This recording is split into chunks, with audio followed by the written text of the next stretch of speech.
नमस्कार, हमारा नाम है समरीन और आपने देखना शुरू कर दिया है लाइव सिटीज। देखिए, बीते दिन यानी कि 22 तारीख को सिवान पहुंचे बिहार के पूर्व डिप्टी सीएम तेजस्वी यादव। सिवान पहुंचे यानी कि मोहम्मद शहाबुद्दीन के गढ़ में पहुंचे और मोहम्मद शहाबुद्दीन के गढ़ में पहुंचकर गजब गरजे हैं तेजस्वी यादव। आपको बता दें कि एक तरफ तेजस्वी यादव का कार्यक्रम हुआ तो वहीं दूसरी तरफ हिना साहब का भी कार्यक्रम हुआ, यानी कि दोनों ही आमने सामने थे और दोनों ने ही गजब शक्ति प्रदर्शन किया। तो आज हम इसी मुद्दे पर बातचीत करेंगे और इस मुद्दे पर बातचीत करने के लिए हमारे साथ सीनियर जर्नलिस्ट रवि उपाध्याय जी मौजूद हैं। सबसे पहले बहुत शुक्रिया बात आपका भी शुक्रिया जी। जैसा कि मैंने शुरू में ही कहा कि बीते दिन यानी कि 22 तारीख को सिवान पहुंचे तेजस्वी यादव और सिवान पहुंचकर तेजस्वी यादव ने बड़ा इशारा, बड़ा संकेत दे दिया। रवि जी, क्या कुछ मुख्य बातें हैं जो उन्होंने बोला है? देखिए, निश्चित रूप से तेजस्वी यादव जब सिवान गए तो एक ऐसी उम्मीद लोगों के बीच में थी कि तेजस्वी यादव की सभा में, तेजस्वी यादव के मंच पर हिना साहब मरहूम शहाबुद्दीन की पत्नी रहेंगी। यह उम्मीद जताई जा रही थी और लोग वहाँ पर इसी उम्मीद पाले बैठे हुए थे। लेकिन उसी दिन हिना साहब का एक अलग कार्यक्रम और तेजस्वी यादव का अलग कार्यक्रम होना और वहाँ पर हिना साहब का नहीं होना, यह कई सवाल को जन्म दे गया कि क्या हिना साहब और तेजस्वी यादव में या शहाबुद्दीन फैमिली में अब दूरी बढ़ गई है। क्योंकि देखिए, सिवान के लोग, सिवान की आम आवाम यह चाहती थी कि हिना साहब राज्यसभा जाएं, राज्यसभा उनको नहीं भेजा गया। तो यह कहीं ना कहीं नाराज़गी है यहाँ पर को हिना साहब को राज्यसभा नहीं भेजने से वहाँ के लोगों में, आम आवाम में एक नाराज़गी तो देखी गई। लेकिन हाँ, यह बात है कि और तेजस्वी वहाँ गए तो जाने के बाद भी हिना साहब से वह नहीं मिले। तो एक आम कटसी होती है, वह बड़ी हैं तो आप जो है सो जा रहे हैं अपने, ठीक है, वो राष्ट्रीय जनता दल में लालू प्रसाद यादव के बाद अब वही हैं, उन्हीं की पार्टी का मतलब तेजस्वी प्रसाद यादव हो गया। पहले लालू प्रसाद यादव का मतलब आरजेडी होता था, आरजेडी का मतलब लालू होता था।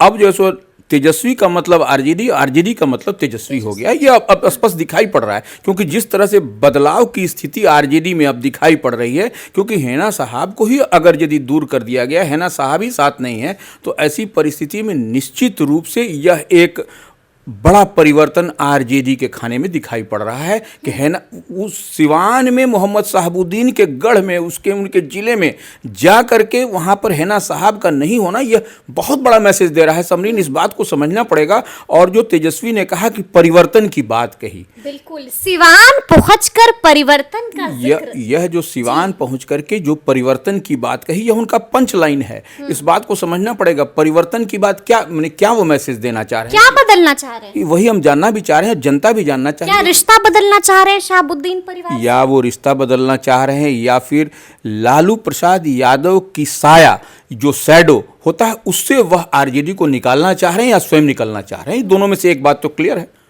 क्योंकि देखिए, MY समीकरण की बात लालू प्रसाद यादव के कालखंड में होती थी, अब उससे वो निकल गए। अब बाप बना दिया उन्होंने, A to Z की बात कर रहे हैं, बहुजन की बात कर रहे हैं, पुअर की बात कर रहे हैं, वो तमाम आधी आबादी की बात कर रहे हैं। तो यह सब जो कर रहे हैं, तो इसका मतलब कि वो लालू प्रसाद यादव की छाया से, उनके शैडो से अपने आप को, पार्टी को एक तरफ निकालना चाह रहे हैं। और यह अब दिखाई पड़ रहा है कि क्योंकि मोहम्मद शहाबुद्दीन के गढ़ में जाकर के हिना साहब को दरकिनार करना कहीं न कहीं यह मैसेज निश्चित रूप से दे रहा है कि अब वो स्थिति पहले वाली नहीं है। अब मतलब आप ये कह रहे हैं कि अब पहले वाली बात नहीं है, पहले वाला रिश्ता नहीं है और पहले वाली स्थिति नहीं है। हमने ये भी देखा है कि हिना साहब का भी बीते दिन कार्यक्रम हुआ, बड़ा कार्यक्रम हुआ हिना साहब का भी, यानी कि जो तमाम तरह के कयास लगाए जा रहे थे रवि जी कि दोनों के बीच जो दूरियां हैं वो कम होंगी, एक दूसरे को मना लेंगे, साथ साथ आ जाएंगे।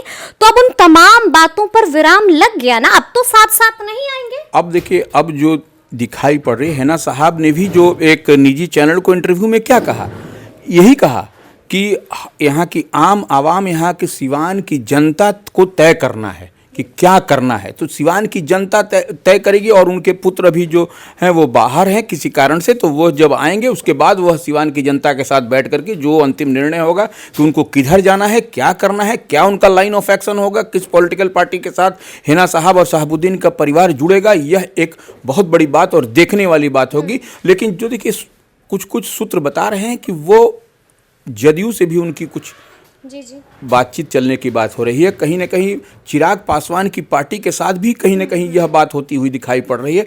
तो कोई बात, कुछ तो संकेत मिल रहा है। और तेजस्वी का दूर होना अब दिखाई पड़ रहा है कि हिना साहब और शहाबुद्दीन परिवार से का जो एक ठप्पा लगा था, मुहर लगा था, उससे भी वह स्वतंत्र होना चाह रहे हैं और वो दिखाना चाह रहे हैं कि एक नई पार्टी, एक नई उनके लीडरशिप में आगे की ओर बढ़ रही है। यह भी एक बात है। यानी कि आप ये कह रहे हैं कि अब एक नई छवि जो है वो तेजस्वी यादव दिखाना चाह रहे हैं। आपने बात की हिना साहब की, रवि जी, हम भी हिना साहब को कल सुन रहे थे।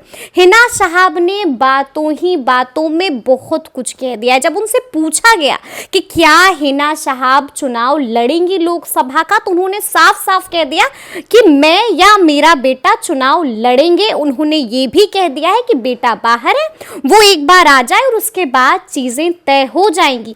यानी कि अब ओसामा साहब की भी एंट्री हो रही है राजनीति में। देखिए, निश्चित रूप से वह एक शहाबुद्दीन साहब का एक अपना इमेज, अपनी सब कुछ पहचान थी, तो वो उनका विरासत तो वो कैरी फॉरवर्ड होगा, वो विरासत तो उनके पास में है। तो निश्चित रूप से हिना साहब को कितना दिन लड़ना है, वो लड़ना तो है ओसामा को ही, उनके पुत्र को ही लड़ना है। तो निश्चित रूप से उनको ही आगे बढ़ाने की बात हो रही है और सिवान की जनता ही उनको आगे बढ़ा रही है। देखिए ओसामा को कितना मोहब्बत मिलता है वहाँ के लोगों से, जब भी वो चलते हैं तो हुजूम उनके पीछे उमड़ता है। तो यह है। और हिना साहब को ही खुद देख लीजिए, हिना साहब जब चलती हैं सिवान से, सिवान ही नहीं गोपालगंज, दरभंगा, तमाम तरह का उनका जब होता है तो देखिए हुजूम पीछे पीछे चलता है। तो यह एक बड़ी बात तो है। और इतना ही नहीं, अभी जो कार्यक्रम हुआ जो सिवान में हिना साहब का, उसमें देखिए माने वह पॉलिटिकल कार्यक्रम नहीं था, लेकिन बावजूद इसके वहाँ पर हुजूम उमड़ा पड़ा था। हुजूम उमड़ पड़ा। या और लेकिन एक बात भी और है, हमको जो दिखाई पड़ता है कि सिवान का पहले से ही आप देखिएगा जो राजनीतिक प्रदेश है वहाँ पर यादव और मुसलमान एक साथ वोट नहीं चढ़ता है, यह बात भी देखने को मिलता है। तो वहाँ पर शहाबुद्दीन के कालखंड में भी देखिएगा मुस्लिम और सवर्ण समाज के लोग उनके साथ मजबूती के साथ खड़ा रहते थे। यह बात भी देखिए, शहाबुद्दीन वहाँ से 2 बार एमएलए रहे हैं और 4 बार एमपी रहे हैं। विपरीत परिस्थितियों में जेल में रहते हुए भी वह जीत करके आए थे। तो वह यह सब उनके पास में वही सवर्ण समाज का और वो यादव का वोट उनके पास में जो उनके बहुत नहीं रहता था, जो करीबी थे, जो पारिवारिक थे, वह उनका तो किसी भी किसी भी परिस्थिति में रहेगा तो वो होता था। लेकिन बट ऐसे नहीं होता था। वही स्थिति वो कहीं ना कहीं यह तेजस्वी के भी यह जानकारी में हमको लगता है, या आरजेडी के भी जो थिंक टैंक है उनकी जानकारी में है। और यह सब दूरी होने का यह सब भी कुछ कुछ कारण है। और सबसे बड़ा कारण है कि तेजस्वी का पर जो ठप्पा लगा हुआ है, आरजेडी पर जो ठप्पा लगा है, उससे तेजस्वी अपने आप को नई पार्टी, नई एक माने वो परिवर्तन की बात तेजस्वी यादव करते हुए नजर आ रहे हैं। और देखिए हिना साहब जो 3 बार वहां से एमपी की प्रत्याशी रही हैं, आरजेडी के कैंडिडेट, और 3 बार वो पराजित हुई।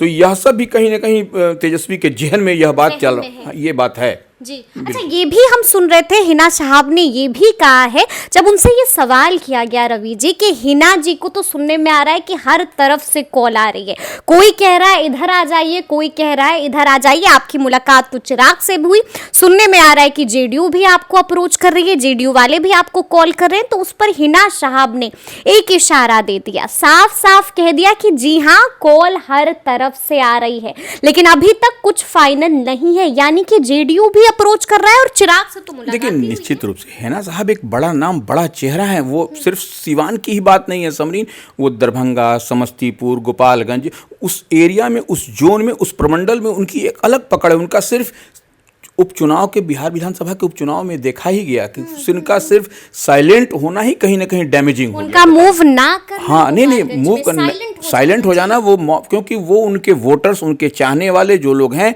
वह लोग इंतजार करते हैं कि उनका सिग्नल किधर है, उनकी झंडी किधर है। अगर जिधर झंडी उनकी डुल गई, जो सिग्नल मिल गया, वो उसके बाद देखिए वोट क्या माने, हाँ, तो वह यही होता है। तो वो हिना साहब एक मैसेज देने का काम करेंगे। और देखिए इसीलिए हर पार्टी उनकी तरफ जो है सो नजर गड़ाए हुए है। अब जिस पार्टी जिस दल की बात करिए वो चाहता है कि उनको अपने पाले में कर लें, उनको हम कैच करके अपने तरफ कर लें। यह बात तो है ही है। तो हिना साहब कहीं ना कहीं तुरुप का एक्का 2024 के चुनाव में निश्चित रूप से होंगी जिस दल के साथ उनका टैग हो जाएगा। हाँ बिल्कुल बिल्कुल, उसमें कहीं कोई दो मत। कल हमने ये भी देखा कि तेजस्वी यादव से देखिए वहां पर बार बार एक ही सवाल किया जा रहा था कि हिना साहब कहाँ है, तेजस्वी जी क्यों नहीं आई हैं आपके कार्यक्रम में हिना साहब। तो हमने देखा कि सवाल को तेजस्वी यादव ने इग्नोर कर दिया यानी कि बच के निकल गए, चुप्पी साध लिए, यानी कि अब शहाबुद्दीन परिवार को इग्नोर कर रहे हैं तेजस्वी। नहीं देखिए, वो इससे बचते हुए देखिए उन पर अगर यदि कुछ बोलना माने विवाद हो जाना, तो विवाद से बचते हुए तेजस्वी ने बहुत इंटेलिजेंसिया अपना दिखाया, बहुत माने चतुराई कि उसको कहिएगा, राजनीतिक चतुराई, कि वो इसलिए हिना साहब के सवाल को वह बहुत अच्छे ढंग से माने उसको निकलते नहीं कुछ बोलते हुए वो निकल गए, क्योंकि वो बोल करके एक फिर नया एक इशू खड़ा हो जाता, नया विवाद, नया तूल पकड़ता मामला, तो वह उससे बचते हुए वह निकलते हुए चले गए। लेकिन यह बात है, बचना तो देखिए, बचना तो आप कितने देर बचिएगा।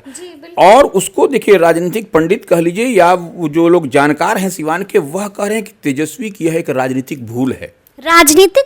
निश्चित रूप से उनको हिना साहब आती नहीं आती, उनको एक बार प्रतापपुर स्थित उनके घर पर जाके मिलना चाहिए था। क्यों मिलना चाहिए था? क्योंकि देखिए शहाबुद्दीन ने जो आरजेडी के लिए किया, यह किसी को बताने की आवश्यकता है क्या? किसी को बताने की आवश्यकता नहीं है। उनका जो सो योगदान आरजेडी में कहीं कुछ लोगों से ज़्यादा है। वह उसका आकलन राजद अध्यक्ष लालू प्रसाद यादव ही कर सकते हैं, अदरवाइज दूसरा कोई नहीं कर सकता है, क्योंकि वही जानते हैं कि शहाबुद्दीन ने क्या क्या कैसी कैसी विकट परिस्थिति में आरजेडी को मजबूती के साथ मदद किया। तो यह बात तो है ही है, इसमें कहाँ दिक्कत है। अच्छा, तो मतलब आपने भी कह दिया कि पॉलिटिकल पंडित लगातार इस बात को कह रहे हैं, इस बात को मान रहे हैं, पॉलिटिकल एक्सपर्ट्स भी, कि ये तेजस्वी यादव की बड़ी राजनीतिक भूल है। आपको क्या लगता है इसका कितना नुकसान होगा तेजस्वी यादव को या फिर आरजेडी को 2024 के लोकसभा चुनाव? देखिए, यह तो जनता जनार्दन को तय करना है, नंबर एक बात। लेकिन हाँ, जो मुस्लिम समीकरण होता है, जो एमवाई की बात होती है, ठीक है, आप कितना भी एमवाई से अपने आप को अलग कर लीजिए, लेकिन वो तो टैग है आपके साथ, उस टैग को आप अलग नहीं कर सकते। तो वो ऐसे में जिस परिवार ने कुछ दिया है पार्टी के लिए, तो उसको तो कम से कम एटलीस्ट इस दुख की घड़ी, अभी दुख की घड़ी है शहाबुद्दीन परिवार पर, ये बात जान लीजिए। शहाबुद्दीन साहब के जाने के बाद से अभी तक वह परिवार उस पीड़ा से निकल नहीं पाया, उबर नहीं पाया है, यह बात तो है ही है। और उसके बाद से उनके बेटा का जो प्रकरण चला, तो वह सब, तो यह सब कई सारे सवाल हैं जो कि अभी इस घड़ी में किसी भी वैसे लोगों को उनके साथ मजबूती से खड़ा होना चाहिए था, जहाँ तक हम समझ पा रहे हैं। और ऐसे समय में एकदम उनको आउटराइट रिजेक्ट, इग्नोर कर देना, हाँ वही करें, आउटराइटली छोड़ देना, नहीं ध्यान देना, यह कहीं ना कहीं कुछ न कुछ तो संकेत करता है राजनीति में समरीन, कि यह सब ऑल इज नॉट वेल। अच्छा, एक आखिरी सवाल, हिना साहब बिगाड़ देंगी ना खेल, बिगाड़ सकती है ना खेल? देखिए, हिना साहब को जाने की आवश्यकता नहीं है, उनका मौन होना, उनका साइलेंट होना, उनका कुछ नहीं बोलना, इतने में ही खेल बनता बिगड़ता हुआ आपको दिखाई पड़ेगा। यह बहुत बड़ी बात है, क्योंकि उनके चाहने वाले, उनके जो फॉलोअर हैं मोहम्मद शहाबुद्दीन के, वह लोग इसी का इंतजार करते होते हैं। तो यह तो दिखाई पड़ेगा आपको। तो सुना आपने क्या कुछ कहा है रवि उपाध्याय जी ने। देखिए, तफसील से हम लोगों ने चर्चा की है कि बीते दिन सिवान में क्या कुछ हुआ है, क्योंकि हमने आपको बताया है कि सिवान में लगातार सबकी निगाहें टिकी हुई थी कि क्या ये जो दूरियां आई हैं तेजस्वी यादव और हिना साहब में, क्या वो दूरियां कम हो जाएंगी, क्या तेजस्वी यादव मना लेंगे, क्या दोनों एक साथ हो जाएंगे। लेकिन आपने देखा कि बीते दिन इन तमाम कयासों पर विराम लग गया है। अब देखना होगा कि आगे आगे क्या कुछ होता है। तो ये पूरी बातचीत आपको कैसी लगी है, कमेंट करके हमें जरूर बताइएगा। तो इस तरह के तमाम अपडेट्स के लिए ऐसे ही हमारे साथ बने रहिएगा और देखते रहिएगा लाइव सिटीज। बहुत शुक्रिया।